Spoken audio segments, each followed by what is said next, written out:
Hello ಗೆಳೆಯರೇ, ತಮ್ಮೆಲ್ಲರಿಗೂ ಲಾ excellence IAS ಪ್ರಸ್ತುತಪಡಿಸುವ ದ ಹಿಂದೂ ಸುದ್ದಿ ವಿಶ್ಲೇಷಣೆಗೆ ಸ್ವಾಗತ. ಇಂದು ನಾವು ನವೆಂಬರ್ 29, 2020 ಸುದ್ದಿ ವಿಶ್ಲೇಷಣೆಯನ್ನು ನೋಡಲಿದ್ದೇವೆ.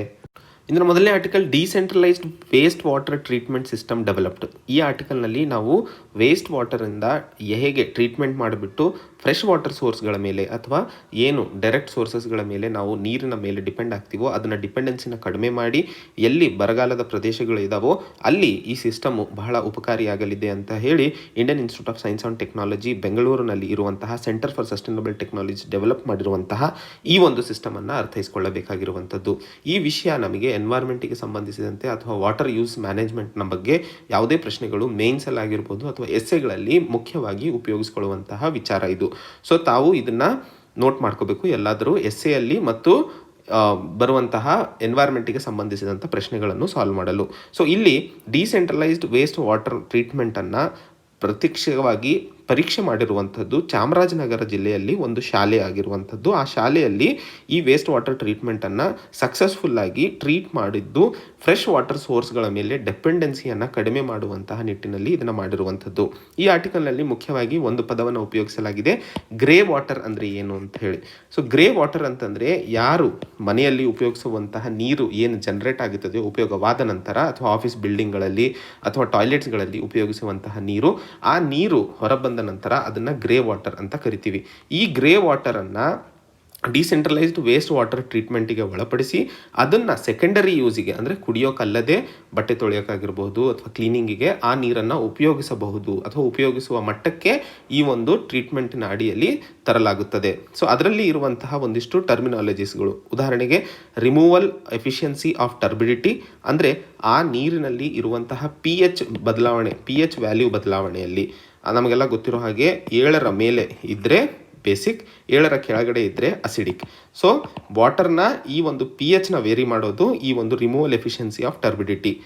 Next total suspended solids. So ಅದರಲ್ಲಿ ಇರುವಂತಹ ಏನೇನು ಸಾಲಿಡ್ ಮೆಟೀರಿಯಲ್ ಆಗಿರ್ಬೋದು, ನೈಟ್ರೇಟ್ಸ್ ಆಗಿರ್ಬೋದು, ಫಾಸ್ಫರಸ್ ಆಗಿರಬಹುದು, ಹಾಗೆ ಬಯೋಲಾಜಿಕಲ್ ಆಕ್ಸಿಜನ್ ಡಿಮಾಂಡ್ ಅಂತ ಕರಿತೀವಿ. ಸೊ ಯಾವ ನೀರಿನಲ್ಲಿ ಇರುವಂತಹ ಬ್ಯಾಕ್ಟೀರಿಯಾಸ್ ಮತ್ತು ಏನು ಕ್ರಿಮಿಕೀಟಗಳಿರ್ತಾವೋ ಅವು ಎಷ್ಟು ಆಕ್ಸಿಜನನ್ನು ತಗೊಳ್ತವೆ ಅಥವಾ ಎಷ್ಟು ಆಕ್ಸಿಜನನ್ನು ಕನ್ಸ್ಯೂಮ್ ಮಾಡ್ತವೆ ಅದನ್ನು ಡಿಗ್ರೇಡ್ ಮಾಡೋದಕ್ಕೋಸ್ಕರ ಅದನ್ನು ನಾವು ಬಯೋಲಾಜಿಕಲ್ ಆಕ್ಸಿಜನ್ ಡಿಮಾಂಡ್ ಅಂತ ಕರಿತೀವಿ. ಅದೇ ರೀತಿಯಲ್ಲಿ ಕೆಮಿಕಲ್ ಆಕ್ಸಿಜನ್ ಡಿಮಾಂಡ್ ಅಂತಂದರೆ ಒಂದು ಸಾಲಿಡ್ನಲ್ಲಿ ಅಥವಾ ಒಂದು ಕೆಮಿಕಲ್ ಮಿಕ್ಸ್ಚರ್ನಲ್ಲಿ ಎಷ್ಟು ಆಕ್ಸಿಜನನ್ನು ಆ ಲಿಕ್ವಿಡನ್ನು ಅಥವಾ ಆ ಒಂದು ಸೊಲ್ಯೂಷನನ್ನು ಕನ್ವರ್ಟ್ ಮಾಡಲು ಉಪಯೋಗಿಸ್ತೀವೋ ಅದನ್ನು ನಾವು ಕೆಮಿಕಲ್ ಆಕ್ಸಿಜನ್ ಡಿಮಾಂಡ್ ಅಂತ ಕರಿತೀವಿ. ಈ ಎಲ್ಲ ಪಾಯಿಂಟ್ಸ್ಗಳನ್ನು ಅಥವಾ ಈ ಎಲ್ಲ ಟರ್ಮಿನಾಲಜೀಸ್ಗಳನ್ನು ಈ ಒಂದು ವೇಸ್ಟ್ ವಾಟರ್ ಟ್ರೀಟ್ಮೆಂಟ್ನಲ್ಲಿ ಆಗ್ತಾ ಇರುವಂತಹ ಬದಲಾವಣೆಗಳನ್ನು ಅರ್ಥೈಸಿಕೊಳ್ಳಲು ಇಂಪಾರ್ಟೆಂಟ್ ಆಗಿರುವಂಥದ್ದು.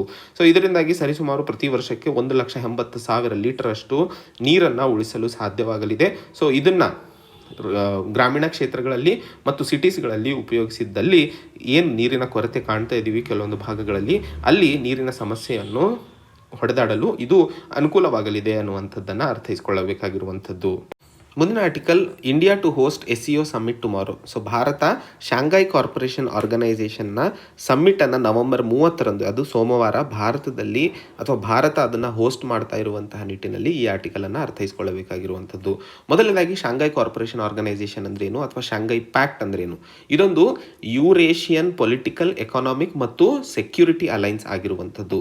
ಯೂರೇಷಿಯನ್ ಪೊಲಿಟಿಕಲ್ ಮತ್ತು ಎಕಾನಾಮಿಕ್ ಸೆಕ್ಯೂರಿಟಿ ಅಲೈನ್ಸ್ ಆಗಿದೆ. ಇದು ಕ್ರಿಯೇಟ್ ಆಗಿದ್ದು 15 ಜೂನ್ 2001ರಂದು, ಅದು ಶಾಂಘೈಯಲ್ಲಿ. ಇದನ್ನು ಚೈನಾ ಲೀಡರ್ಶಿಪ್ನಲ್ಲಿ ಇರುವಂತಹ ಮೆಂಬರ್ಸು ಆವಾಗ ಚೈನಾ, ಕಜಕಿಸ್ತಾನ್, ಕಿರ್ಗಿಸ್ತಾನ್ ಮತ್ತು ರಷ್ಯಾ ಹಾಗೂ ತಜಿಕಿಸ್ತಾನ್ ಮತ್ತು ಉಜ್ಬೇಕಿಸ್ತಾನ್. ಈ ಶಾಂಘೈ ಕಾರ್ಪೊರೇಷನ್ ಆರ್ಗನೈಸೇಷನ್ನ ಚಾರ್ಟರ್ ಫಾರ್ಮಲ್ ಆಗಿ ಎಸ್ಟಾಬ್ಲಿಷ್ ಆಗಿ ಸೈನ್ ಮಾಡಿರುವಂಥದ್ದು 2002ರಲ್ಲಿ. ಒಟ್ಟು ಒರಿಜಿನಲ್ ಆಗಿ ಇದ್ದಂತಹ ಮೆಂಬರ್ಸ್ 5 ರಾಷ್ಟ್ರಗಳಾಗಿದ್ದಲ್ಲಿ ಆವಾಗ ಉಜ್ಬೇಕಿಸ್ತಾನ್ ಇದರೊಳಗೆ ಇರಲಿಲ್ಲ. ಸೊ 5 ರಾಷ್ಟ್ರಗಳು ಒರಿಜಿನಲ್ ಆಗಿ ಇದನ್ನು ಸೈನ್ ಮಾಡಿರುವಂಥದ್ದು. ಸೊ ಶಾಂಘೈ 5 ಗ್ರೂಪು ಒರಿಜಿನಲ್ ಆಗಿ ಅಂದರೆ ಈ ಶಾಂಘೈ 5 ಗ್ರೂಪ್ ಏನಾಗಿತ್ತು ಅದು ಶಾಂಘೈ ಕಾರ್ಪೊರೇಷನ್ ಆರ್ಗನೈಸೇಷನ್ ಆಗಿದ್ದು 2001ರಲ್ಲಿ. ಸೊ ಶಾಂಘೈ 5 ಗ್ರೂಪಲ್ಲಿ ಉಜ್ಬೇಕಿಸ್ತಾನನ್ನು ತೆಗೆದುಹಾಕಿದಾಗ ಉಳಿದಂತಹ 5 ರಾಷ್ಟ್ರಗಳು ಇದನ್ನು ಶಾಂಘೈ 5 ಗ್ರೂಪನ್ನು ಮಾಡಿದ್ದು 26 ಏಪ್ರಿಲ್ 1996ರಂದು. ತದನಂತರ ಇವತ್ತಿನವರೆಗೆ ಒಟ್ಟು ರಾಷ್ಟ್ರಗಳು ಅಂದರೆ 2001ರಲ್ಲಿ ಉಜ್ಬೇಕಿಸ್ತಾನ್ ಜಾಯ್ನ್ ಆಯಿತು. ತದನಂತರ 2 ರಾಷ್ಟ್ರಗಳು 2017ರಲ್ಲಿ ಜಾಯ್ನ್ ಆದಂತಹದ್ದು ಪಾಕಿಸ್ತಾನ್ ಮತ್ತು ಇಂಡಿಯಾ. ಸೊ ಒಟ್ಟಾರೆ ಶಾಂಘೈ ಕಾರ್ಪೊರೇಷನ್ ಆರ್ಗನೈಸೇಷನ್ ಬರಬೇಕಾದ್ರೆ ಅದಕ್ಕಿಂತ ಮುಂಚೆ ಶಾಂಘೈ 5 ಗ್ರೂಪ್ ಬಗ್ಗೆ ಗೊತ್ತಿರಬೇಕು. 96ರಲ್ಲಿ ಅದರ ರಚನೆ ಆಯಿತು. 2001ರಲ್ಲಿ ಶಾಂಘೈ ಕಾರ್ಪೊರೇಷನ್ ಆರ್ಗನೈಸೇಷನ್ ಬಂತು. ಅವಾಗ 6 ರಾಷ್ಟ್ರಗಳಿದ್ದು. 2017ರಲ್ಲಿ ಭಾರತ ಮತ್ತು ಪಾಕಿಸ್ತಾನ್ ಕಜಾಕಿಸ್ತಾನದಲ್ಲಿ ನಡೆದಿರುವಂತಹ ಒಂದು ಸಮ್ಮಿಟ್ನಲ್ಲಿ ಈ 2 ರಾಷ್ಟ್ರಗಳು ಫಾರ್ಮಲ್ ಆಗಿ ಜಾಯ್ನ್ ಆದವು. ಸೊ ಭಾರತ 2017ರಲ್ಲಿ ಫುಲ್ ಮೆಂಬರ್ಶಿಪ್ಪನ್ನು ಪಡೆದ ನಂತರ ಇದೇ ಮೊದಲನೇ ಬಾರಿಗೆ ಭಾರತ ಶಾಂಘೈ ಕಾರ್ಪೊರೇಷನ್ ಆರ್ಗನೈಸೇಷನ್ನ ಸಮ್ಮಿಟನ್ನು ನವೆಂಬರ್ 30ರಂದು ಹಮ್ಮಿಕೊಳ್ಳುತ್ತಾ ಇದೆ. ಇದರಲ್ಲಿ China, Russia, Kyrgyzstan, Tajikistan, Uzbekistan, Kazakhstan ಪಾಲ್ಗೊಳ್ಳಲಿದ್ದು 8 ರಾಷ್ಟ್ರಗಳು ಒಟ್ಟಾರೆ ಇಲ್ಲಿ ಪಾಲ್ಗೊಳ್ಳಲಿದ್ದಾರೆ. ಹಾಗೂ ಇದರ ಜೊತೆಯಲ್ಲಿ 4 ಅಬ್ಸರ್ವರ್ ಸ್ಟೇಟ್ಸ್ಗಳು ಸಹ ಇಲ್ಲಿ ಜಾಯ್ನ್ ಆಗ್ತಾ ಇರೋದನ್ನು ಹೇಳ್ತಾ ಇರುವಂಥದ್ದು. ಯಾವ್ಯಾವ 4 ಅಬ್ಸರ್ವರ್ ಸ್ಟೇಟ್ಸು? ಮೊದಲನೇದಾಗಿ ಅಫ್ಘಾನಿಸ್ತಾನ್, ಎರಡನೇದು ಇರಾನಿನ ವೈಸ್ ಪ್ರೆಸಿಡೆಂಟ್ ಆದಂಥವರು ಮತ್ತು ಬೆಲಾರಸ್ ಹಾಗೂ ಮಂಗೋಲಿಯಾ. ಈ 4 ರಾಷ್ಟ್ರಗಳು ಅಬ್ಸರ್ವರ್ ಸ್ಟೇಟಸ್ಗಳಾಗಿ ಅಥವಾ ಅಬ್ಸರ್ವರ್ ರಾಷ್ಟ್ರಗಳಾಗಿ ಪಾಲ್ಗೊಳ್ಳಲಿದ್ದಾರೆ. ಹಾಗೆ ಇದೇ ಸಂದರ್ಭದಲ್ಲಿ ಭಾರತ ಇನ್ನೊಂದು ಡೆಪ್ಯೂಟಿ ಚೇರ್ಮನ್ ಆಗಿ ಅಥವಾ ಗೆಸ್ಟ್ ಆಗಿ ತುರ್ಕ್ಮೆನಿಸ್ತಾನನ್ನು ಸಹ ಇನ್ವೈಟ್ ಮಾಡಿರೋದನ್ನು ಇಲ್ಲಿ ನಾವು ನೋಡ್ತಾ ಇದ್ದೀವಿ. ಸೊ ಈ ಒಂದು ಆರ್ಗನೈಸೇಷನ್ನ ಮುಖ್ಯ ಉದ್ದೇಶ ಏನು? ಟ್ರೇಡ್ ಮತ್ತು ಎಕಾನಮಿಕ್ ಟೈಸ್ಗಳನ್ನು ಮೆಂಬರ್ಸ್ ಆರ್ಗನೈಸೇಷನ್ಗಳಲ್ಲಿ ಅಜೆಂಡಾ ಏನಿರುತ್ತದೆಯೋ ಅದನ್ನು ಡಿಸ್ಕಸ್ ಮಾಡುವಂಥದ್ದು. ಸೊ ಈ ಸಂದರ್ಭದಲ್ಲಿ ಇನ್ನೊಂದು ಮಾತನ್ನು ಹೇಳ್ತಾ ಇರುವಂಥದ್ದು, ಈ ಮೀಟಿಂಗ್ನಲ್ಲಿ ನರೇಂದ್ರ ಮೋದಿ ಅಥವಾ ನಮ್ಮ ದೇಶದ ಪ್ರಧಾನಮಂತ್ರಿಗಳು ಪಾಲ್ಗೊಳ್ಳುತ್ತಿಲ್ಲ ಮತ್ತು ಪಾಕಿಸ್ತಾನದ ಪ್ರಧಾನಮಂತ್ರಿಗಳು ಸಹ ಇಲ್ಲಿ ಪಾಲ್ಗೊಳ್ಳದೆ ಅವರ ಏನು ರೆಪ್ರೆಸೆಂಟೇಟಿವ್ಸ್ಗಳನ್ನು ಇನ್ವೈಟ್ ಮಾಡ್ತಾ ಇರುವಂಥದ್ದು. ಭಾರತ ಮೊದಲಿಂದಲೂ 2017, 18 ಮತ್ತು 19ರಲ್ಲೂ ಸಹ ಪ್ರಧಾನಮಂತ್ರಿಗಳು ಪಾಲ್ಗೊಳ್ಳದೆ ಎಕ್ಸ್ಟರ್ನಲ್ ಅಫೇರ್ಸ್ ಮಿನಿಸ್ಟರ್ಸು ಮತ್ತು ರಾಜನಾಥ್ ಸಿಂಗ್ ಹೋಮ್ ಮಿನಿಸ್ಟರ್ ಅವರ ಸಹಾಯದೊಂದಿಗೆ ಆ ಮೀಟಿಂಗ್ಸ್ಗಳನ್ನು ತಮ್ಮ ರೆಪ್ರೆಸೆಂಟೇಟಿವ್ ಆಗಿ ಅಟೆಂಡ್ ಮಾಡಿಸಿರುವಂಥದ್ದು. ಭಾರತ ಮತ್ತು ಪಾಕಿಸ್ತಾನದ ನಡುವೆ ಇರುವಂತಹ ಟೆನ್ಷನ್ಗಳು ಮತ್ತು ಭಾರತ ಮತ್ತು ಚೈನಾ ನಡುವೆ ಇರುವಂತಹ ಘರ್ಷಣೆಯ ಸಂದರ್ಭದಲ್ಲಿ ಈ ಒಂದು ಮೀಟಿಂಗ್ ಏನಾದರೂ ಒಂದು ಹೊಸ ಸೊಲ್ಯೂಷನನ್ನು ತಂದು ಕೊಡಲಿದೆ ಅನ್ನುವಂಥದ್ದನ್ನು ಕಾದು ನೋಡಬೇಕಾಗಿದೆ. ಸೊ ಮೀಟಿಂಗ್ ಆದ ಮೇಲೆ ಇದರಿಂದ ಬರುವಂತಹ ಹೆಚ್ಚಿನ ಬದಲಾವಣೆಗಳು ಮತ್ತು ಹೆಚ್ಚಿನ ಟ್ರೇಡ್, ಎಕನಾಮಿಕ್ ಆ್ಯಕ್ಟಿವಿಟೀಸ್ ಮತ್ತು ಕಲ್ಚರಲ್ ಕೋಆಪರೇಷನ್ ಈ ಒಂದು ಶಾಂಘೈ ಕಾರ್ಪೊರೇಷನ್ ಆರ್ಗನೈಸೇಷನ್ನಿಂದ ನಾವು ಹೆಚ್ಚಿನ ಗ್ರೇಟರ್ ಪೀಸ್ ಮತ್ತು ಪ್ರಾಸ್ಪರಿಟಿ ಈ ಭಾಗದಲ್ಲಿ ಕಾಣಲು ಅನುಕೂಲವಾಗಲಿದೆ ಅನ್ನುವಂಥದ್ದನ್ನು ಕಾದು ನೋಡಬೇಕಾಗಿದೆ. ಸೊ ಮತ್ತೆ ಮೀಟಿಂಗ್ ಆದ ನಂತರ ಅದರಲ್ಲಿ ಆದಂತಹ ಮಹತ್ತರ ಬದಲಾವಣೆಗಳು ಅಥವಾ ಮಹತ್ತರ ಡಿಸಿಷನ್ಸ್ಗಳನ್ನು ನಾವು ಮತ್ತೆ ಡಿಸ್ಕಸ್ ಮಾಡೋಣ. ಮುಂದಿನ article neighbours agree on intel sharing. ಈ ಆರ್ಟಿಕಲ್ನಲ್ಲಿ ಇಂಡಿಯಾ, ಶ್ರೀಲಂಕಾ ಮತ್ತು ಮಾಲ್ಡೀವ್ಸ್ ಏನು ಕಾಮನ್ ಸೆಕ್ಯೂರಿಟಿ ಥ್ರೆಟ್ಸ್ ಇದಾವೋ ಅವುಗಳನ್ನು ಟ್ರೈಲ್ಯಾಟ್ರಲ್ ಮೀಟ್ನಲ್ಲಿ ಡಿಸ್ಕಸ್ ಮಾಡಿರೋದನ್ನು ಈ ಆರ್ಟಿಕಲ್ನಲ್ಲಿ ನಾವು ಓದಲಿದ್ದೇವೆ. ಸೊ ಕಳೆದ 6 ವರ್ಷಗಳ ನಂತರ 4ನೇ national security adviser level trilateral maritime security cooperation meeting ಆಗಿರುವಂಥದ್ದು ಇದು. ಇದರಲ್ಲಿ ಅಥವಾ ಇದರ ಅಡಿಯಲ್ಲಿ ಮುಖ್ಯವಾದ agenda full cooperation in Indian ocean ರೀಜನ್ನಲ್ಲಿ, ಹಾಗೆ ಮ್ಯಾರಿಟೈಮ್ ಸೆಕ್ಯೂರಿಟಿಗೆ ಸಂಬಂಧಿಸಿದಂತೆ ಏನು ಸಾಮಾನ್ಯ ಇಶ್ಯೂಸ್ಗಳಿದಾವೋ, ಕಾಮನ್ ಇಶ್ಯೂಸು, ಅವುಗಳನ್ನು ಅಡ್ರೆಸ್ ಮಾಡುವಂಥದ್ದು ಈ ಒಂದು national security adviser level trilateral maritime security cooperation ಮೀಟಿಂಗ್ನಲ್ಲಿ ಡಿಸ್ಕಸ್ ಮಾಡಲಾಗಿರುತ್ತದೆ. ಇದರ ಅಡಿಯಲ್ಲಿ ಒಟ್ಟಾರೆ ಇಂಟೆಲಿಜೆನ್ಸ್ ಶೇರಿಂಗನ್ನು ಜೊತೆಯಲ್ಲಿ terrorism, radicalisation, extremism, drugs, arms, human trafficking, money laundering, cyber security, effect on climate change ಮತ್ತು ಮ್ಯಾರಿಟೈಮ್ ಎನ್ವೈರ್ಮೆಂಟ್ ಮೇಲೆ ಆಗುವಂತಹ ಬದಲಾವಣೆಗಳನ್ನು ಸ್ಟಡಿ ಮಾಡೋದು ಅಥವಾ ಡಿಸ್ಕಸ್ ಮಾಡುವಂಥದ್ದು ಈ ಒಂದು ಮೀಟಿಂಗ್ನ ಮುಖ್ಯ ಉದ್ದೇಶವಾಗಿರುವಂಥದ್ದು. ಹಾಗೆ ಈ ಮೀಟಿಂಗ್ನಲ್ಲಿ ಇರುವಂತಹ ಶ್ರೀಲಂಕಾ, ಮಾಲ್ಡೀವ್ಸ್, ಇದರ ಜೊತೆಯಲ್ಲಿ ಮೊರೇಷಿಯಸ್ ಮತ್ತು ಸಿಷೆಲಿಸ್ ರಾಷ್ಟ್ರಗಳು ಸಹ ಈ ಮೀಟಿಂಗ್ನಲ್ಲಿ ಪಾಲ್ಗೊಂಡಿದ್ದು ಈಗ ಏನು ಇಂಟೆಲ್ ಶೇರಿಂಗ್ನ ಬಗ್ಗೆ ಇನ್ನೂ ಹೆಚ್ಚಿನ ಕೋಆಪರೇಷನನ್ನು ತೋರಿಸಲು ಇಂಡಿಯನ್ ಓಷನ್ ರೀಜನ್ನಲ್ಲಿ ಮ್ಯಾರಿಟೈಮ್ ಸೆಕ್ಯೂರಿಟಿಯನ್ನು ಹೆಚ್ಚಿಸೋದಕ್ಕೋಸ್ಕರ ಎಲ್ಲ ರಾಷ್ಟ್ರಗಳು ಒಪ್ಕೊಂಡಿರುವಂತಹ ನಿಟ್ಟಿನಲ್ಲಿ ಈ ಆರ್ಟಿಕಲ್ ನಮಗೆ ಇಂಟರ್ನ್ಯಾಷನಲ್ ಸೆಕ್ಯೂರಿಟಿಗೆ ಭಾರತದ ಕೊಡುಗೆ ಅಥವಾ ಭಾರತದ ಪಾತ್ರ ಇಂಡಿಯನ್ ಓಷನ್ ರೀಜನ್ನ ಮ್ಯಾರಿಟೈಮ್ ಸೆಕ್ಯೂರಿಟಿಯಲ್ಲಿ ಕೇಳಿದಾಗ ನಮಗೆ ಈ ಇನ್ಫಾರ್ಮೇಷನ್ ಬಹಳ ಇಂಪಾರ್ಟೆಂಟ್ ಆಗಿರುವಂಥದ್ದು. ಮುಂದಿನ article, what does the killing mean for Iran. ಈ ಆರ್ಟಿಕಲ್ನಲ್ಲಿ ಮೊಹಸಿನ್ ಫಕ್ರಿಜದೆ ಅನ್ನುವಂತಹ ಇರಾನಿನ ಅತಿ ದೊಡ್ಡ ನ್ಯೂಕ್ಲಿಯರ್ ಸೈಂಟಿಸ್ಟ್ ಅವರ ಅಸಾಸಿನೇಷನ್ ನಡೆದಿರುವಂತಹ ನಿಟ್ಟಿನಲ್ಲಿ ಏನೇನು, ಯಾರ್ಯಾರು ಮತ್ತು ಹೇಗೆ ಮುಂಸಾಗಲಿದೆ ಈ ಒಂದು ಅಸಾಸಿನೇಷನ್ ಅನ್ನುವಂತಹದ್ರ ಬಗ್ಗೆ ನಾವಿಲ್ಲಿ ಅರ್ಥೈಸಿಕೊಳ್ಳಬೇಕಾಗಿರುವಂಥದ್ದು. ಈ ಒಂದು ಅಸಾಸಿನೇಷನ್ ಇರಾನಿನಲ್ಲಿ ಮೊದಲಿಗೆ ಆದಂತಹ ಜನರಲ್ ಕಸೀಮ್ ಸೊಲೇಮಾನಿ ಅನ್ನುವಂತಹ ಹೈ ಪ್ರೊಫೈಲ್ ಕಿಲ್ಲಿಂಗ್ ಆದ ನಂತರ ಈ ಒಂದು ಅಸಾಸಿನೇಷನ್ ಅತಿ ದೊಡ್ಡ ಶಾಕ್ ಆಗಿದೆ ಅನ್ನುವಂಥದ್ದು. ಹಾಗೆ ಈ ಸಮಯದಲ್ಲಿ ಅರ್ಥೈಸಿಕೊಳ್ಳಬೇಕಾಗಿರುವಂಥದ್ದು ಫಕ್ರಿಜದೆ ಯಾರು ಮತ್ತು ಇವರ ಅಸಾಸಿನೇಷನ್ ಯಾವ ರೀತಿಯಲ್ಲಿ ಇರಾನ್ ಮತ್ತು US ಮತ್ತು ಇರಾನ್ ಮತ್ತು ಇಸ್ರೇಲ್ನ ಸಂಬಂಧಗಳಲ್ಲಿ ಬದಲಾವಣೆಗಳು ತರಲಿದ್ದೆ ಅನ್ನುವಂಥದ್ದನ್ನು ನೋಡಬೇಕಾಗಿದೆ. ಫಕ್ರಿಜಾದೆ US ಮತ್ತು ಇಸ್ರೇಲ್ ಹೇಳ್ತಾ ಇರೋ ಹಾಗೆ ಇರಾನ್ ನ್ಯೂಕ್ಲಿಯರ್ ಪ್ರೋಗ್ರಾಮ್ ಏನು 1990ರ ದಶಕದಲ್ಲಿ ಮತ್ತು 2000ರ ದಶಕದಲ್ಲಿ ನಡೆಯಿತೋ ಅದರ ನ್ಯೂಕ್ಲಿಯರ್ ಪ್ರೋಗ್ರಾಮಿನ ಕೀ ಫಿಗರ್ ಆದಂಥವರು ಇವರು. ಇವತ್ತಿಗೂ ನಡೀತಾ ಇರುವಂತಹ ನ್ಯೂಕ್ಲಿಯರ್ ಪ್ರೋಗ್ರಾಮ್ಗಳು ಮತ್ತು ಡಿಫೆನ್ಸ್ ಮಿನಿಸ್ಟ್ರಿಗೆ ಸಂಬಂಧಿಸಿದಂತಹ ವ್ಯಕ್ತಿ ಫಕ್ರಿಜಾದೆ ಆಗಿದ್ದರು. ಇರಾನ್ ಮೀಡಿಯಾ ಹೇಳ್ತಾ ಇರೋ ಹಾಗೆ ಫಕ್ರಿಜಾದೆ ಮೇಲೆ ಒಬ್ಬ ಗನ್ಮ್ಯಾನ್ ಅವರು ಅಬ್ಸಾರ್ದ್ ಅನ್ನುವಂತಹ ದಾರಿಯಲ್ಲಿ ಹೋಗ್ತಾ ಇರಬೇಕಾದ್ರೆ ಕಾರಿನ ಮೇಲೆ ದಾಳಿ ಮಾಡಿ ಇವರ ಪ್ರಾಣ ಹೋಗಿರುವಂಥದ್ದು.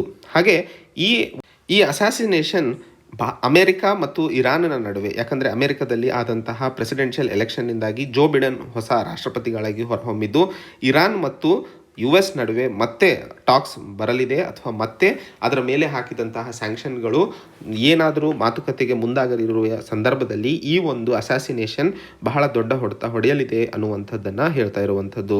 ನಮಗೆಲ್ಲ ಗೊತ್ತಿರೋ ಹಾಗೆ 2015ರ ಏನು ಇರಾನ್ ನ್ಯೂಕ್ಲಿಯರ್ ಡ್ರೀಲ್ ಆಗಿತ್ತೋ ಅದರಿಂದ US 2018 ಮೇಯಲ್ಲಿ ಹೊರ ಬಂತು ಯುನಿಲ್ಯಾಟ್ರಲ್ ಆಗಿ. ಅದಾದ ನಂತರ ಇರಾನ್ ತನ್ನಲ್ಲಿ ಅಥವಾ ತನ್ನ ಪ್ರದೇಶದಲ್ಲಿ ಲೋ ಎನ್ರಿಚ್ಮೆಂಟ್ ಯೂರಿಯಂನ ಸ್ಟಾಕ್ ಮಾಡಲು ಶುರು ಮಾಡಿತ್ತು. ಏನು ಲಿಮಿಟೇಷನ್ಸ್ ಇತ್ತೋ ಅದಕ್ಕಿಂತ ಹೆಚ್ಚಿಗೆ. ಸೊ ಈ ಸ್ಟಾಕ್ ಮಾಡಲು ಶುರು ಮಾಡಿದ ನಂತರ ಏನು ಇರಾನ್ ಈ ನ್ಯೂಕ್ಲಿಯರ್ ಪ್ರೋಗ್ರಾಮನ್ನು ಉಪಯೋಗಿಸಿಕೊಂಡು ಒಂದು ಸ್ಟ್ರಾಟಜಿನ ಬಾರ್ಗೇನಿಂಗ್ ಚಿಪ್ ಆಗಿ ಉಪಯೋಗಿಸಿಕೊಳ್ಳಲು ಮುಂದಾಗಿತ್ತು, ಈ ಒಂದು ಅಸಾಸಿನೇಷನ್ ಫಕ್ರುಜುದ್ದೀನ್ನ ಅಸಾಸಿನೇಷನ್ನಿಂದಾಗಿ ಅದರ ಮೇಲೆ ಹೆಚ್ಚಿನ ಹೊಡೆತ ಬೀಳಲಿದೆ ಅನ್ನುವಂಥದ್ದನ್ನು ಹೇಳ್ತಾ ಇರುವಂಥದ್ದು. ಯಾರು ಈ ಸೈಂಟಿಸ್ಟ್ನ ಕೊಲೆ ಮಾಡಿದ್ರು ಅಂತ ಪ್ರಶ್ನೆಗಳು ಎದ್ದಾಗ ಬಹಳಷ್ಟು ಬೆರಳುಗಳು ಇಸ್ರೇಲಿನ ಕಡೆಗೆ ತೋರಿಸುವಂಥದ್ದು. ನಮಗೆಲ್ಲ ಗೊತ್ತಿರೋ ಹಾಗೆ ಮೈಕ್ ಪಾಂಪಿಯೋ ಮತ್ತು ಇಸ್ರೇಲಿ ಪ್ರೈಮ್ ಮಿನಿಸ್ಟರ್ ಇವರಿಬ್ಬರು ನಿಯೋಮ್ ಅನ್ನುವಂತಹ ಒಂದು ಮೆಗಾ ಸಿಟಿಯಲ್ಲಿ, ಸೌದಿ ಅರೇಬಿಯಾದಲ್ಲಿ ಇದು ಇರುವಂಥದ್ದು, ಬಿಲ್ಡ್ ಆಗ್ತಾ ಇರುವಂಥದ್ದು. ಅಲ್ಲಿ ಮೂವರು, ಮೈಕ್ ಪಾಂಪಿಯೋ, ಇಸ್ರೇಲಿ ಪ್ರಧಾನಮಂತ್ರಿಗಳು ಮತ್ತು ಅಲ್ಲಿನ ಅಂದರೆ ಸೌದಿ ಅರೇಬಿಯಾದ ಕ್ರೌನ್ ಪ್ರಿನ್ಸ್ ಆದಂತಹ ಮೊಹಮ್ಮದ್ ಬಿನ್ ಸಲ್ಮಾನ್, ಇವರು ಮೂವರು ಮಾತುಕತೆ ನಡೆಸಿ ಅದಾದ ನಂತರ ಈ ಒಂದು ಹತ್ಯೆ ನಡೆದಿರುವಂಥದ್ದು ಅಥವಾ ಈ ಒಂದು ಅಸಾಸಿನೇಷನ್ ನಡೆದಿರುವಂಥದ್ದು ಬಹಳಷ್ಟು ಇಸ್ರೇಲ್ ಕಡೆಗೆ ಪಾಯಿಂಟ್ ಮಾಡಿರುವಂಥದ್ದು. ಈಗ ಇರಾನಿಗೆ ಎದುರಿಗೆ ಇರುವಂತಹ ಆಪ್ಷನ್ಗಳು ಏನೇನು ಅಂತ ನೋಡಿದಾಗ ನಮಗೆಲ್ಲ ಗೊತ್ತಿರೋ ಹಾಗೆ ಮೊಹಮ್ಮದ್ ಬಿನ್ ಸುಲೇಮಾನ್ ಮೇಲೆ ನಡೆದಂತಹ ಕಿಲ್ಲಿಂಗ್ ಅಸಾಸಿನೇಷನ್ ಏನು US ಮಾಡಿತ್ತೋ ಅದಾದ ನಂತರ ಇರಾನಿನ ಎದುರಿಗೆ ಇದ್ದಂತಹ ಆಪ್ಷನ್ಸ್ಗಳಲ್ಲಿ ಇರಾನ್ ಮುಂದೆ ಆಗಿದ್ದು ಆಯಿಲ್ ಟ್ಯಾಂಕರ್ಸ್ಗಳನ್ನು ಸ್ಟ್ರೇಟ್ ಆಫ್ ಹೋಮ್ರೋಸ್ ಆಗಿರಬಹುದು ಅಥವಾ ಸುನ್ನಿ ಮೊನಾರ್ಕೀಸ್ ಆದಂತಹ ಗಲ್ಫ್ ಕಡೆ ಎಲ್ಲ ಇರುವಂತಹ ಆಯಿಲ್ ಏನು ಪ್ರೊಡಕ್ಷನ್ ಆಗ್ತಿತ್ತೋ ಅವುಗಳನ್ನೆಲ್ಲ ಬ್ಯಾನ್ ಮಾಡಿರುವಂಥದ್ದು. ಆದರೆ ಯಾವುದೇ ಕಾರಣಕ್ಕೂ ಯುದ್ಧದ ಆಪ್ಷನ್ಗಳಾಗಿರಬಹುದು ಅಥವಾ US ಏನು ಮಿಲಿಟರಿ ಬೇಸ್ಗಳು ಇದ್ವೋ ಅದ್ರ ಮೇಲೆ ಅಟ್ಯಾಕ್ ಮಾಡೋದಕ್ಕಿಂತ ಮುಂಚೆ ಸರಿಯಾದ ವಾರ್ನಿಂಗ್ಸ್ಗಳು ಕೊಟ್ಟಿರುವಂಥದ್ದು ನಾವು ಅಲ್ಲಿ ಹಿಂದೆ ನೋಡಿದ್ವಿ. ಆದರೆ ಇವತ್ತು ಇರಾನ್ ಏನಾದರೂ ಯಾವುದೇ ಕ್ರಮಕ್ಕೆ ಮುಂದಾಗಿದ್ದಲ್ಲಿ, ಯಾಕಂದರೆ ಟ್ರಂಪ್ ಸರ್ಕಾರ ನಮಗೆಲ್ಲ ಗೊತ್ತಿರೋ ಹಾಗೆ ಜನವರಿ 20ರಂದು ಇರಾನಿನ ಮೇಲೆ ಬಾಂಬ್ ದಾಳಿ ಮಾಡಬೇಕು ಅನ್ನುವಂತಹ ಮಾತುಕತೆಗೆ ಮುಂದಾಗಿರುವಂತಹ ನಿಟ್ಟಿನಲ್ಲಿ ಈ ಒಂದು ಅಸಾಸಿನೇಷನ್ನಿಂದಾಗಿ, ಫಕ್ರಜಾದೆ ಅವರ ಅಸಾಸಿನೇಷನ್ನಿಂದಾಗಿ ಇರಾನ್ ಏನಾದರೂ ತಪ್ಪು ಹೆಜ್ಜೆ ಇಟ್ಟಿದ್ದಲ್ಲಿ ಜೋ ಬಿಡೆನ್ ಮತ್ತು ಇರಾನಿನ ನಡುವೆ ಆಗಬೇಕಾದಂತಹ ಮತ್ತೆ ಮಾತುಕತೆ ಸ್ಥಗಿತಗೊಂಡು ಕ್ರಮಗಳು ಅಥವಾ ಸಿಚುವೇಶನ್ ಬೇರೆ ಕಡೆ ಹೋಗುವ ಸಾಧ್ಯತೆಗಳು ಇರ್ತವೆ. ನಮಗೆಲ್ಲ ಗೊತ್ತಿರೋ ಹಾಗೆ ಇಸ್ರೇಲ್ ಮತ್ತು ಸೌದಿ ಅರೇಬಿಯಾ ಯಾವುದೇ ಕಾರಣಕ್ಕೂ US ಮತ್ತು ಇರಾನಿನ ನಡುವೆ ಮತ್ತೆ ಮಾತುಕತೆಗೆ ಅವಕಾಶ ಮಾಡಿಕೊಡುವ ಸಾಧ್ಯತೆಗಳು ಇಲ್ಲವೇ ಇಲ್ಲ. ಸೊ ಅದು ಆಗಬಾರ್ದು ಅನ್ನುವಂತಹ ನಿಟ್ಟಿನಲ್ಲಿ ಈ ಒಂದು ಕ್ರಮವನ್ನು ಕೈಗೊಂಡಿರಬಹುದು ಅನ್ನುವಂತಹ ಶಂಕೆಗಳನ್ನು ಹಾಕಲಾಗುತ್ತಿದೆ. ಸೊ ಇರಾನಿಗೆ ಈಗ ಸದ್ಯದ ಮಟ್ಟದಲ್ಲಿ ಈ ಒಂದು ಕಿಲ್ಲಿಂಗ್ ಅಥವಾ ಈ ಒಂದು ಅಸಾಸಿನೇಷನ್ನ ಪರವಾಗಿ ಅಥವಾ ವಿರುದ್ಧವಾಗಿ ಯಾವುದೇ ಕ್ರಮಗಳು ಯೋಚನೆ ಮಾಡಿ ತಗೊಳ್ಳುವ ಅವಕಾಶಗಳು ಇದ್ದಾವೆ ಹಾಗೂ ತಗೋಬೇಕಾಗಿದೆ ಅನ್ನುವಂಥದ್ದನ್ನು ಈ ಆರ್ಟಿಕಲ್ನಲ್ಲಿ ಅರ್ಥೈಸಿಕೊಳ್ಳಬೇಕಾಗಿರುವಂಥದ್ದು. ಯಾಕಂದರೆ ಇರಾನ್ ಮತ್ತು US ನಡುವೆ ಆಗಬೇಕಾದಂತಹ ನ್ಯೂಕ್ಲಿಯರ್ ಡೀಲಿನ ಮತ್ತೆ ಮಾತುಕತೆ ಮುಂದಾಗಿದ್ದಲ್ಲಿ ಅದು ಸೌದಿ ಅರೇಬಿಯಾಗೆ ಅಷ್ಟು ಪೂರಕವಾಗಿರೋದಿಲ್ಲ. ಸೊ ಅದನ್ನು ತಡೆಯಲು ಈ ಒಂದು ಕ್ರಮ ಕೈಗೊಂಡಿರಬಹುದು ಇಸ್ರೇಲ್ ಅನ್ನುವಂತಹ ಶಂಕೆಗಳನ್ನು ಹಾಕಲಾಗುತ್ತಿದ್ದು, ಇರಾನ್ನ ಎದುರಿಗೆ ಇರುವಂತಹ ಲಿಮಿಟೇಷನ್ಸ್ಗಳು ಬಹಳ ಜಾಸ್ತಿ ಇದ್ದಾವೆ. ಇದರ ವಿರುದ್ಧವಾಗಿ ಏನಾದರೂ ಕ್ರಮ ತಗೊಳ್ಳೋದಕ್ಕೆ ಸೊ ಎಲ್ಲದನ್ನು ಕಾದು ನೋಡಿ ರಾಷ್ಟ್ರಪತಿಗಳ ಬದಲಾವಣೆ US ಆದ ನಂತರ ಹೇಗೆ ಅದು ಮುಂಸಾಗಲಿದೆ ಅನ್ನುವಂಥದ್ದನ್ನು ನೋಡಬೇಕಾಗಿರುವಂಥದ್ದು. ಮುಂದಿನ article RT lamp, A new technology for detecting COVID-19. So RT lamp ಅನ್ನುವಂತಹ ಒಂದು ಹೊಸ ಟೆಕ್ನಾಲಜಿಯ ಬಗ್ಗೆ ಈ ಆರ್ಟಿಕಲ್ನಲ್ಲಿ ನಾವು ಅರ್ಥೈಸಿಕೊಳ್ಳಲಿದ್ದೇವೆ. ಲ್ಯಾಂಪ್ ಟೆಕ್ನಾಲಜಿಯನ್ನು ಈಗಷ್ಟೇ ಭಾರತದ Indian council of medical research 98.7% sensitivity ಮತ್ತು 100% ಸ್ಪೆಸಿಫಿಸಿಟಿ ಇದ್ದು ಅದನ್ನು ಅಪ್ರೂವಲ್ ಮಾಡಿರುವಂತಹ ನಿಟ್ಟಿನಲ್ಲಿ ಈ ಆರ್ಟಿಕಲ್ನಲ್ಲಿ ಈಗ ಸದ್ಯಕ್ಕೆ ಭಾರತದಲ್ಲಿ ಉಪಯೋಗಿಸ್ತಾ ಇರುವಂತಹ RT-PCR reverse transcriptase polymerase change reaction ಅನ್ನು ಏನು ಟೆಸ್ಟಿಂಗ್ ಉಪಯೋಗಿಸಲಾಗುತ್ತಿದೆಯೋ ಕೋವಿಡ್-19 ಡಿಟೆಕ್ಟ್ ಮಾಡಲು ಈಗ ಯಾವ ರೀತಿಯಲ್ಲಿ ಈ ಲ್ಯಾಂಪ್ ಟೆಕ್ನಾಲಜಿ ಅನುಕೂಲವಾಗಲಿದೆ ಅನ್ನುವಂಥದ್ದನ್ನು ಅರ್ಥೈಸಿಕೊಳ್ಳಬೇಕಾಗಿರುವಂಥದ್ದು. RT ಲ್ಯಾಂಪ್ ಅಂತಂದ್ರೆ reverse transcriptase loop meditated isothermal amplification technology. So ಇದು RT ಲ್ಯಾಂಪ್ನ ಫುಲ್ ಫಾರ್ಮ್ ಆಗಿರುವಂಥದ್ದು. ನಮಗೆಲ್ಲ ಗೊತ್ತಿರೋ ಹಾಗೆ ಭಾರತದಲ್ಲಿ novel corona virus SARS-CoV-2 corona virus ಡಿಸೀಸನ್ನು 2019ರಲ್ಲಿ ಬಹಳ ದೊಡ್ಡ ಮಟ್ಟಕ್ಕೆ ಪ್ಯಾಂಡಮಿಕ್ ಆಗಿ ಹೊರಹೊಮ್ಮಿತ್ತು. ಇದರಿಂದ ಹೊರದಾಡಲು ಇವತ್ತಿಗೂ ಸಹ ನಾವು ಮೆಡಿಸಿನನ್ನು ಅಥವಾ ಅದಕ್ಕೆ ವ್ಯಾಕ್ಸಿನನ್ನು ಕಂಡುಹಿಡಿಯೋಕ್ಕಾಗದೆ ಅದರ ಟೆಸ್ಟಿಂಗ್ನಲ್ಲಿ ಬಹಳಷ್ಟು ತೊಂದರೆಗಳನ್ನು ಅನುಭವಿಸಿದ್ವಿ. ಇವತ್ತಿನ ಸಂದರ್ಭದಲ್ಲಿ SARS-CoV-19 ಡಯಾಗ್ನೋಸಿಸನ್ನು ನಮಗೆಲ್ಲ ಗೊತ್ತಿರೋದು ರಿವರ್ಸ್ ಟ್ರಾನ್ಸ್ಕ್ರಿಪ್ಟೇಸ್ ಪಾಲಿಮರೇಸ್ ಚೈನ್ ರಿಯಾಕ್ಷನನ್ನು. ಈ ರಿವರ್ಸ್ ಟ್ರಾನ್ಸ್ಕ್ರಿಪ್ಟೇಸ್ ಪಾಲಿಮರೇಸ್ ಚೈನ್ ರಿಯಾಕ್ಷನ್ನಲ್ಲಿ ವೈರಲ್ ನ್ಯೂಕ್ಲಿಯಿಕ್ ಆ್ಯಸಿಡನ್ನು ನ್ಯಾಸೋಫ್ಯಾರಿಂಗ್ಸ್ GL ಸ್ವಾಬ್ ಟೆಸ್ಟನ್ನು ತೊಗೊಂಡ್ಬಿಟ್ಟು ಅದರಿಂದ ಟೆಸ್ಟ್ ಮಾಡಿಬಿಟ್ಟು ಅದಕ್ಕೆ ಬೇಕಾದಂತಹ ಟೆಸ್ಟಿಂಗಿಗೆ ಏನು ಕಾಸ್ಟ್ಲಿ ಇಕ್ವಿಪ್ಮೆಂಟ್ಸ್ ಇದ್ದಾವೆ ಮತ್ತು ಈ ಟೆಸ್ಟ್ ಮಾಡೋದಕ್ಕೋಸ್ಕರ ಏನು ಟ್ರೈನ್ಡ್ ಪೊಟೆನ್ಷಿಯಲ್ ಯೂಸರ್ಸ್ ಬೇಕೋ ಅದರಲ್ಲಿ ನಾವು ಬಹಳಷ್ಟು ಹೊಡೆದಾಡ್ತಾ ಇರುವಂಥದ್ದು. 95% ಈ ರಿಪೋರ್ಟ್ಗಳು ಅಲ್ಲಿ ಒಂದು ಚಾನ್ಸಸ್ ಇದೆ ನೆಗೆಟಿವ್ ರಿಪೋರ್ಟ್ ಬರೋದಕ್ಕೆ. ಹಾಗೂ ಈ ಒಂದು RT-PCR ಟೆಸ್ಟಿಗೆ ಸರಿಸುಮಾರು ಬೇಕಾದಂಥದ್ದು 10 ತಾಸುಗಳು. ಹಾಗೆ ಯಾವುದಾದ್ರೂ ರಿಮೋಟ್ ರೀಜನ್ಸ್ಗಳಿಂದಾಗಿ ಸ್ವಾಪ್ ಟೆಸ್ಟ್ಗಳನ್ನು ತಗೊಂಡು ಅದನ್ನು ಮತ್ತೆ ಹೆಡ್ ಕ್ವಾರ್ಟರ್ಸಿಗೆ ತಗೊಂಡು ಹೋಗಿ ಟೆಸ್ಟ್ ಮಾಡೋದಕ್ಕೆ ಬೇಕಾದಂತಹ ಸಮಯ ತುಂಬ ಜಾಸ್ತಿ ಆಗ್ತಾ ಇತ್ತು. ಸೊ RT-PCR ಟೆಸ್ಟ್ ಏನು ಕೆಪಾಸಿಟಿ ಇದೆಯೋ ಅದು ಇವಾಗ ಬಹಳ ಕಡಿಮೆ ಇದ್ದು ಭಾರತದಲ್ಲಿ ಕೋವಿಡ್-19 ಟೆಸ್ಟಿಂಗ್ ಸಂಖ್ಯೆ ಹೆಚ್ಚಿಸುವ ಅವಶ್ಯಕತೆ ಇದೆ ಅನ್ನುವಂಥದ್ದನ್ನು ಇಲ್ಲಿ ಹೇಳ್ತಾ ಇರುವಂಥದ್ದು. ಸೊ ಯಾವ ರೀತಿಯಲ್ಲಿ RT ಲ್ಯಾಂಪ್ ಉಪಕಾರಿಯಾಗಲಿದೆ ಹಾಗೂ RT-PCRಗೆ ಏನು ವ್ಯತ್ಯಾಸಗಳಿದ್ದಾವೆ ಅನ್ನುವಂಥದ್ದನ್ನು ಮುಖ್ಯವಾಗಿ ನಾವಿಲ್ಲಿ ಅರ್ಥೈಸಿಕೊಳ್ಳಬೇಕಾಗಿರುವಂಥದ್ದು ಆ್ಯಂಡ್ ನೋಟ್ ಮಾಡ್ಕೋಬೇಕಾಗಿರುವಂಥದ್ದು. So RT lamp reverse transcriptase loop meditated isothermal amplification technology. ಇದರ ಅಡಿಯಲ್ಲಿ RNAಯನ್ನು ಮೊದಲಿಗೆ cDNA ಆಗಿ ಅಂದರೆ ಕಾಪಿ DNA ಆಗಿ ಬದಲಾವಣೆ ಮಾಡಲಾಗುತ್ತದೆ. ಮಾಡಿದ ನಂತರ ಅದನ್ನು ಅಥವಾ ಆ ಬದಲಾವಣೆಗೆ ಬೇಕಾದಂಥದ್ದು ಯೂಶುವಲ್ ಆಗಿ ರಿವರ್ಸ್ ಟ್ರಾನ್ಸ್ಕ್ರಿಪ್ಷನ್ ಮೆಥಡ್. ಸೊ ಆ ರಿವರ್ಸ್ ಟ್ರಾನ್ಸ್ಕ್ರಿಪ್ಷನ್ ಮೆಥಡನ್ನು ಉಪಯೋಗಿಸ್ಕೊಂಡು ಬಂದಂತಹ DNA ಆಂಪ್ಲಿಫೈ ಮಾಡುತ್ತದೆ ಲ್ಯಾಂಪ್ ಟೆಕ್ನಿಕ್. ಈ ಆಂಪ್ಲಿಫಿಕೇಶನ್ ಮಾಡಿದ ನಂತರ ಆ ಒಂದು ಕೋವಿಡ್-19 ವೈರಸನ್ನು ಕಂಡುಹಿಡಿಯೋದು ಬಹಳ ಸುಲಭವಾಗುತ್ತದೆ. ಈ ಲ್ಯಾಂಪ್ ಟೆಕ್ನಿಕನ್ನು ಕಳೆದ 5 ವರ್ಷಗಳಿಂದಾಗಿ ವೆಸ್ಟರ್ನ್ ಕಂಟ್ರೀಸ್ಗಳಲ್ಲಿ ಉಪಯೋಗ ಮಾಡಲಾಗುತ್ತಿತ್ತು. ಈಗ ಇದು ಇಂಡಿಯನ್ ಇಂಡಸ್ಟ್ರಿಯಲ್ಲಿ ಉಪಯೋಗಿಸುವಂಥದ್ದು ಎಷ್ಟರ ಮಟ್ಟಿಗೆ ಸರಿ ಅನ್ನುವಂಥದ್ದನ್ನು ನೋಡಲಿದ್ದೇವೆ. RT-PCR ಟೆಕ್ನಾಲಜಿಗೂ ಲ್ಯಾಂಪ್ ಟೆಕ್ನಾಲಜಿಗೂ ವ್ಯತ್ಯಾಸಗಳನ್ನು ನೋಡಿದಾಗ ಮೊದಲನೇದಾಗಿ RT-PCRನ ಅಡಿಯಲ್ಲಿ ಬೇರೆ ಬೇರೆ ಟೆಂಪರೇಚರ್ಸ್ಗಳು ಒಂದು ಸೈಕಲ್ನಲ್ಲಿ ಮೇಂಟೈನ್ ಮಾಡಬೇಕಾಗಿರುತ್ತದೆ. ಅಂದರೆ ಕೆಲವೊಂದು ಸರಿ 92 ಡಿಗ್ರಿ ಸೆಲ್ಸಿಯಸ್ಸಿಂದ 56 ಡಿಗ್ರಿ ಸೆಲ್ಸಿಯಸ್ಸಿಗೆ ಮತ್ತೆ 72 ಡಿಗ್ರಿ ಸೆಲ್ಸಿಯಸ್ಸಿಗೆ ಪ್ರತಿ 2 ನಿಮಿಷಕ್ಕೆ ಈ ಬದಲಾವಣೆಗಳು ಆಗ್ತಾ ಇರಬೇಕಾಗಿರುತ್ತದೆ. ಸೊ ಈ ಒಂದು ಬದಲಾವಣೆಗಳಿಗೋಸ್ಕರ ನಮಗೆ ಥರ್ಮಲ್ ಸೈಕ್ಲರ್ ಅನ್ನುವಂತಹ ಒಂದು ಇಕ್ವಿಪ್ಮೆಂಟ್ ಬೇಕಾಗಿರುತ್ತದೆ. ಆ ಥರ್ಮಲ್ ಸೈಕ್ಲರ್ ಬಹಳ ಕಾಸ್ಟ್ಲಿ ಆಗಿದ್ದು RT ಲ್ಯಾಂಪ್ ಟೆಕ್ನಾಲಜಿ ಅಡಿಯಲ್ಲಿ ಒಂದೇ ಟೆಂಪರೇಚರ್ 65 ಡಿಗ್ರಿ ಸೆಲ್ಸಿಯಸ್ ಟೆಂಪರೇಚರ್ನ ಮೇಂಟೈನ್ ಮಾಡಿಬಿಟ್ಟು DNA ಆಂಪ್ಲಿಫಿಕೇಶನ್ ಮಾಡೋದ್ರಿಂದ ಥರ್ಮಲ್ ಸೈಕ್ಲರ್ನ ಅವಶ್ಯಕತೆ ಇರೋದಿಲ್ಲ. ಇದು ಮುಖ್ಯವಾದ ವ್ಯತ್ಯಾಸ. ಎರಡನೇದು DNA ಆಂಪ್ಲಿಫೈ ಏನು ಆಗ್ತಾ ಇದೆಯೋ ಕ್ವಾಂಟಿಟಿ ಅದು RT-PCR ಟೆಕ್ನಾಲಜಿಗಿನ 1000 ಪಟ್ಟು ಅಂದರೆ ಥೌಸಂಡ್ಸ್ ಆಫ್ ಟೈಮ್ಸ್ ಹೆಚ್ಚಿಗೆ ಇರುತ್ತದೆ ಅನ್ನುವಂಥದ್ದನ್ನು. ಸೊ ಇಲ್ಲಿ ಕ್ವಾಲಿಟಿ ವೈಸ್ ಅಥವಾ ಕ್ವಾಂಟಿಟಿ ವೈಸ್ ಸಹ ಇಲ್ಲಿ ಅತಿ ಹೆಚ್ಚು ಇರುವಂಥದ್ದು. ಹಾಗೆ ಈ ಲ್ಯಾಂಪ್ ಟೆಕ್ನಾಲಜಿ ಅಡಿಯಲ್ಲಿ ರಿಸಲ್ಟ್ಸ್ಗಳು ನಾವು 30 ನಿಮಿಷದಲ್ಲಿ ಅಂದರೆ ಏನು ಕೊಡ್ತಾ ಇದ್ವೋ ಅವುಗಳು 10 ನಿಮಿಷಕ್ಕೆ ಇಳಿಸಲು ಸಾಧ್ಯವಿದೆ ಅನ್ನುವಂಥದ್ದನ್ನು ಹೇಳ್ತಾ ಇರುವಂಥದ್ದು. ಹಾಗೆ ಇದಕ್ಕೆ ಬೇಕಾದಂತಹ ರಿಯಜೆಂಟ್ಸ್ಗಳು ಲ್ಯಾಂಪ್ ಟೆಕ್ನಾಲಜಿ ಅಡಿಯಲ್ಲಿ ಸರಿಸುಮಾರು 4 ಡಿಗ್ರಿ ಸೆಲ್ಸಿಯಸ್ ಕೆಳಗಡೆ ಇಡಬಹುದು, ಅಂದರೆ ನಾರ್ಮಲ್ ಫ್ರಿಜ್ಜಲ್ಲಿ ಇಡಬಹುದು. ಆದರೆ PCRಗೆ ಬೇಕಾದಂತಹ ರಿಯಜೆಂಟ್ಸ್ಗಳು ಏನಿರ್ತಾವೋ ಅವು -20 ಡಿಗ್ರಿ ಸೆಲ್ಸಿಯಸ್ ಕೆಳಗಡೆ ಅಂದರೆ ಡೀಪ್ ಫ್ರೀಸರ್ಸಲ್ಲಿ ಇಡಬೇಕಾಗಿರುತ್ತದೆ. ಅದು ಸಹ ಬಹಳ ಕಾಸ್ಟ್ಲಿ ಬೀಳುತ್ತದೆ. ಸೊ ಲ್ಯಾಂಪ್ ಟೆಕ್ನಾಲಜಿ ಈಗ ಸದ್ಯಕ್ಕೆ ಏನಿದೆ ಅದು Indian council for medical research and sensitivity 98.7%, specificity 100% ಇದ್ದು ಭಾರತದಲ್ಲಿ ಆಗ್ತಾ ಇರುವಂತಹ ಟೆಸ್ಟಿಂಗ್ಗಳಲ್ಲಿ ಇದು ಮಹತ್ತರ ಬದಲಾವಣೆ ತರಲಿದೆ ಅನ್ನುವಂಥದ್ದನ್ನು ಈ ಆರ್ಟಿಕಲ್ನಲ್ಲಿ ಅರ್ಥೈಸಿಕೊಳ್ಳಬೇಕಾಗಿರುವಂಥದ್ದು ಅತಿ ಮುಖ್ಯವಾಗಿರುತ್ತದೆ. So RT lamp technology reverse transcriptase loop meditated isothermal amplification technology. ಇಂದಿನ ಕೊನೆಯ article the complexities of cyclone forecasting. ನಮಗೆಲ್ಲ ಗೊತ್ತಿರೋ ಹಾಗೆ ಸೈಕ್ಲೋನ್ ನಿವರ್ ಏನು ತಮಿಳುನಾಡು ಮತ್ತು ಅಲ್ಲಿ ಭಾಗಗಳಲ್ಲಿ ಬಹಳಷ್ಟು ಮಳೆ ಮತ್ತು ಆದಂತಹ ಹೆವೋಕ್ ಅಂದರೆ ಡಿಸ್ಟ್ರಕ್ಷನ್ಗಳನ್ನು ಬಗ್ಗೆ ನಾವು ನೋಡೇ ಇದ್ದೀವಿ. ಇದು ಭಾರತದಲ್ಲಿ ಆದಂತಹ 3ನೇ ಅತಿ ದೊಡ್ಡ ಸೈಕ್ಲೋನ್ ಆಗಿತ್ತು. 2 ಮುಂಚಿತವಾಗಿ ಆದಂಥವು ಅಂಫನ್ ಮತ್ತು ನಿಸರ್ಗ. ನಮಗೆಲ್ಲ ಗೊತ್ತಿರೋ ಹಾಗೆ ನಿವರ್ ಬೇ ಆಫ್ ಬೆಂಗಾಲ್ನಲ್ಲಿ ಒರಿಜಿನೇಟ್ ಆಗಿದ್ದು ಅದರ ವಿಂಡ್ ಸ್ಪೀಡ್ ಸರಿಸುಮಾರು 125ರಿಂದ 145 ಕಿಲೋಮೀಟರ್ವರೆಗೆ ಇದ್ದು ಇದರಿಂದ ಆದಂತಹ ಏನು ಡಿಸಡ್ವಾಂಟೇಜು ಅಥವಾ ಏನು ಡಿಸ್ಟ್ರಕ್ಷನ್ ಇತ್ತೋ ಅದನ್ನು ತಡೆಯಲು ಸಾಧ್ಯವಾಯಿತು. ಬಹಳ ಫೋರ್ಕಾಸ್ಟಿಂಗಿಂದಾಗಿ. ಸೊ ಫೋರ್ಕಾಸ್ಟಿಂಗ್ ಎಷ್ಟರ ಮಟ್ಟಿಗೆ ಇಂಪಾರ್ಟೆಂಟ್ ಇದೆ ಆ್ಯಂಡ್ IMDಯ ಪಾತ್ರ ಎಷ್ಟರ ಮಟ್ಟಿಗೆ ಇದೆ ಅನ್ನುವಂಥದ್ದನ್ನು ಈ ಆರ್ಟಿಕಲಲ್ಲಿ ನೋಡಲಿದ್ದೇವೆ. ನಮಗೆಲ್ಲ ಗೊತ್ತಿರೋ ಹಾಗೆ ಅಂಫನ್ ವೆಸ್ಟ್ ಬೆಂಗಾಲ್ನಲ್ಲಿ ಮೇ ತಿಂಗಳಲ್ಲಿ ಮಾಡಿದಂತಹ ಏನು ಹೆವೋಕ್ ಇತ್ತು ಅಥವಾ ಡಿಸ್ಟ್ರಕ್ಷನ್ ಇತ್ತು ಅದಕ್ಕೆ ಕಂಪೇರ್ ಮಾಡಿದರೆ ನಿವರ್ನಲ್ಲಿ ನಾವು ಇದನ್ನು ತಡೆಯಲು ಸಾಧ್ಯವಾಗಿದ್ದು IMD ಕೊಟ್ಟಂತಹ ಮಾಹಿತಿಯನ್ನು ಆಧರಿಸಿ. ಸೊ ಹೇಗೆ ಈ ಸೈಕ್ಲೋನ್ ಫೋರ್ಕಾಸ್ಟ್ ಆಗುತ್ತದೆ? ಭಾರತದಲ್ಲಿ ಆಗುವಂತಹ ಸೈಕ್ಲೋನ್ಸ್ಗಳನ್ನು 12 ಡಾಪ್ಲರ್ ವೆದರ್ ರೆಡಾರ್ಸ್ಗಳ ಸಹಾಯದೊಂದಿಗೆ ನಾವು ಈ ಒಂದು ಫೋರ್ಕಾಸ್ಟನ್ನು ಕಂಡುಹಿಡಿತೀವಿ. ಭಾರತದಲ್ಲಿ ಒಟ್ಟು 27 ರೆಡಾರ್ಸ್ಗಳಿದ್ದು 12 ಡಾಪ್ಲರ್ ವೆದರ್ ರೆಡಾರ್ಸ್ಗಳು ಏನಿದಾವೋ ಇವು ಕೋಲ್ಕತ್ತಾದಿಂದ ಮುಂಬೈವರೆಗೂ ಹರಡ್ಕೊಂಡಿದ್ದಾವೆ. ಸೊ ಇವರ ಸಹಾಯದೊಂದಿಗೆ ರಿಯಲ್ ಟೈಮ್ ನಾವು ಇನ್ಫಾರ್ಮೇಷನನ್ನು ಪಡೆದು ಅದರ ಇನ್ಫಾರ್ಮೇಷನನ್ನು ಜನರಿಗೆ 4ರಿಂದ 5 ದಿನಗಳ ಮುಂಚಿತವಾಗಿ ಕೊಡಲು ಸಾಧ್ಯವಾಗ್ತಾ ಇರುವಂಥದ್ದು. ಭಾರತದ IMD department, Japan metrological agency, US national hurricane centre, US central Pacific hurricane centre ಮತ್ತು ಇವುಗಳ ಸಹಾಯದೊಂದಿಗೆ ಓಷನ್ ವೆದರ್ ಚೇಂಜಸ್ಗಳನ್ನು ಟ್ರ್ಯಾಕ್ ಮಾಡ್ತಾ ಯಾವ ರೀತಿಯಲ್ಲಿ ಅವಶ್ಯಕತೆ ಇದೆ ಅಥವಾ ಅವಶ್ಯಕತೆ ತಕ್ಕ ಹಾಗೆ ಜನರಿಗೆ ಮಾಹಿತಿಯನ್ನು ಕೊಡ್ತಾ ಇರುವಂಥದ್ದು.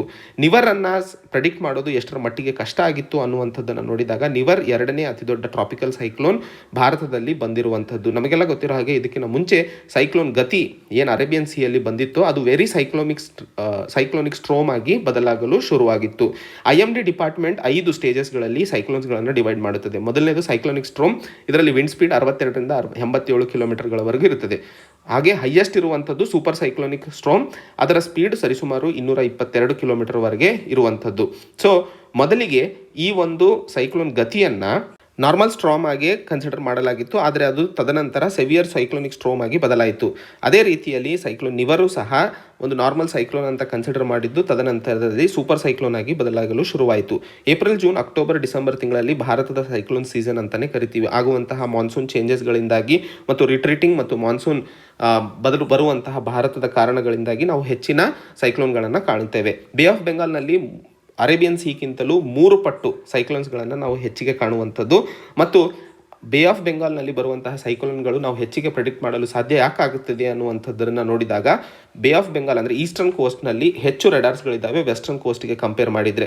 ಸೊ ಈಸ್ಟರ್ನ್ ಕೋಸ್ಟ್ನಲ್ಲಿ ಬರುವಂತಹ ಸೈಕ್ಲೋನ್ಗಳನ್ನು ನಾವು ಟ್ರ್ಯಾಕ್ ಮಾಡಲು ಸಹಕಾರಿಯಾಗ್ತಾ ಇದೆ. ಅದರಿಂದಾಗಿ ನಿವಾರ್ ಬರುವಂತಹ ಸಮಯದಲ್ಲಿ ತಮಿಳುನಾಡು, ಆಂಧ್ರ ಪ್ರದೇಶ, ಪುದುಚೇರಿ ರಾಷ್ಟ್ರಗಳಿಗೆ ಅಥವಾ ಸ್ಟೇಟ್ ಅಡ್ಮಿನಿಸ್ಟ್ರೇಷನಿಗೆ ಮಾಹಿತಿಯನ್ನು ಸರಿಯಾಗಿ ಕೊಡಲು ಸಾಧ್ಯವಾಯಿತು ಅನ್ನುವಂಥದ್ದನ್ನು ಹೇಳ್ತಾ ಇರುವಂಥದ್ದು. ಏನೇ ರೆಡಾರ್, ಏನೇ ಟೆಕ್ನಾಲಜಿ ಬಳಸಿದ್ದರೂ ಸ್ಟೇಟ್ ಏಜೆನ್ಸಿಗಳು ಬೇಕಾದಂತಹ ಸೈಕ್ಲೋನ್ ಡಿಪ್ರೆಷನ್ ಬಂದಾಗ ರೈತರಿಗೆ ಮತ್ತು ಮೀನುಗಾರರಿಗೆ ಮಾಹಿತಿಯನ್ನು ಫೋನ್ ಮೂಲಕ ಕೊಡ್ತಾ ಇರುವಂಥದ್ದು ಬಹಳಷ್ಟು ಸಹಕಾರಿ ಆಗ್ತಾ ಇದೆ. ಆದರೂ ಸಹ ಇನ್ಫಾರ್ಮೇಷನ್ನಲ್ಲಿ ಮತ್ತು ಪ್ರಿಪೇರ್ಡ್ನೆಸ್ಸಲ್ಲಿ ಇನ್ನೂ ಹೆಚ್ಚಿನ ಚುರುಕುತನ ಮಾಡುವ ಅವಶ್ಯಕತೆ ಇದೆ ಅನ್ನುವಂಥದ್ದನ್ನು ಈ ಆರ್ಟಿಕಲಲ್ಲಿ ಅರ್ಥೈಸಿಕೊಳ್ಳಬೇಕಾಗಿರುವಂಥದ್ದು. ಸೊ ಇದು ಇವತ್ತಿನ ಸುದ್ದಿ ವಿಶ್ಲೇಷಣೆ ಗೆಳೆಯರೆ. ಸೊ ಮತ್ತೆ ಹೊಸ ಸಂಚಿಕೆಯೊಂದಿಗೆ ಭೇಟಿಯಾಗೋಣ. ಅಲ್ಲಿಯವರೆಗೆ ಜೈ ಹಿಂದ್, ಜೈ ಕರ್ನಾಟಕ.